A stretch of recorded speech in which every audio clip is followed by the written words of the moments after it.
Psychology, it's a word we hear all the time, right? But what does it actually mean today?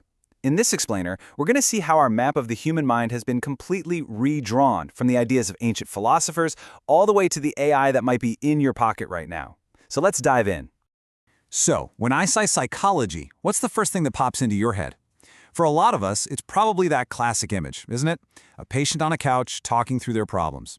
But here's the thing. For decades now, the field have been going through this quiet but massive revolution. It's shifting away from just fixing what's broken and moving toward actively building what makes a life truly worth living. Okay, so to really get a handle on where psychology is going, we've got to look back at where it's been. And its roots, they go way, way back. We're talking thousands of years before it was even a formal science. It all kind of kicked off around 600 BCE. You had these Greek thinkers who started swapping old folk beliefs for real, rational questions about the mind. And that sparked some of the first personality theories, like Hippocrates and his whole four humors thing. But the real game changer, that moment came in 1879. That's when a guy named Wilhelm Wundt opened the very first experimental psychology lab, officially pulling psychology out of philosophy's shadow and making it a science in its own right. And once it was a science, well, along came one of its most famous and, pretty controversial mapmakers, Sigmund Freud. His big idea was that our minds aren't just one single neat thing. Nope. He saw them as a constant battleground between all these competing forces. First up, you've got the id. Just think of this as the most primal, raw, instinctive part of you. It's totally unconscious. Freud called it a cauldron of seething excitations, which is quite an image.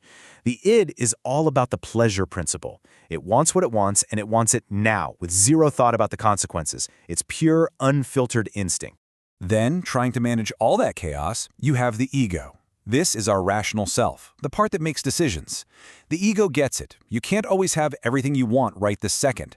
It works on the reality principle, trying to figure out how to satisfy the id's powerful urges in a way that's, realistic and won't get you in trouble. Freud's analogy for this was brilliant. The ego is the rider trying to steer a really powerful horse, and that horse is the id. And finally, there's the superego. This is basically our internalized moral compass, our conscience. It gets built inside us between ages 3 and 5, as we soak up all the rules and values from our parents and the world around us. So it's that little voice in your head, right? The one that makes you feel guilty when you mess up, but also makes you feel proud when you live up to your best self. So the crucial thing here is this constant negotiation. It's like, imagine you're on a diet, and you see this incredible piece of cake. Your id is screaming, eat it now! Your superego is wagging its finger saying, oh, you'll feel so guilty, that's wrong. And then your ego, the mediator, has to step in and find a solution. Like, okay, how about we just have one small slice? That constant internal conflict, according to Freud, that's pretty much the human experience in a nutshell. Now, for a huge chunk of the 20th century, psychology was really focused on that conflict, on dysfunction, on mental illness. But then, right around the turn of the millennium, something really big shifted. Psychologists started asking a totally new kind of question. They started asking, what makes life worth living? It sounds simple, but that question was profound. A psychologist named Martin Seligman really championed it, and it kicked off this whole new movement called positive psychology. The goal? Let's stop only focusing on what goes wrong with the mind and start scientifically studying what goes right. And this new focus gave us new maps for well-being, like the PERMA model. It's a really great acronym that breaks down a flourishing life into 5 key pillars. You've got P for positive emotions, like joy and gratitude. E for engagement. You know that feeling of being totally in the zone? That's it. R for relationships, our connections with others. M for meaning, feeling like you're part of something bigger than yourself. And A for accomplishment, that sense of mastery. It's a super practical framework for actively building a good life. And what is so incredible is that modern neuroscience totally backs this up. We now know our brains aren't fixed, they're plastic. This means practices like mindfulness or keeping a gratitude journal aren't just fluffy, feel-good exercises. No way. They actually physically rewire your brain. They strengthen the connections between the rational part of your brain, the prefrontal cortex, and the emotional part, the amygdala. The result? You literally become better at managing your emotions and more resilient to stress. Which brings us to today. Because now the tools we have for remapping our own minds are evolving faster than ever before. And a huge reason for that is technology. AI, artificial intelligence, is a massive piece of this puzzle. But it's really important to know the difference between the general AI tools you hear about every day and this new wave of secure, specialized clinical AI. These tools are designed from the ground up with things like patient privacy, like HIPAA here in the US, baked right in. That means they can handle sensitive information safely and help psychologists do their work more efficiently. And the potential here? It's just staggering.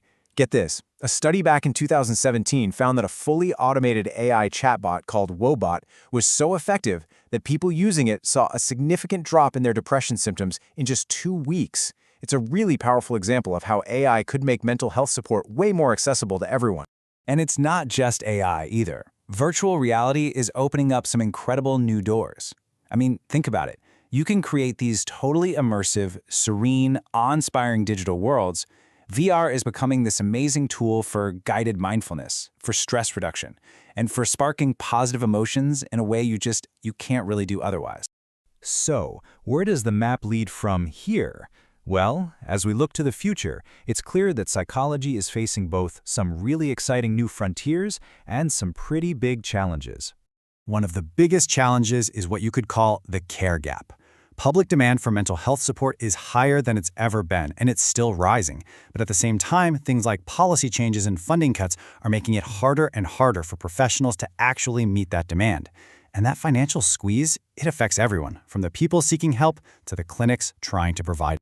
So with all this public interest, there's a big push now for psychologists to become better at, well, communicating science.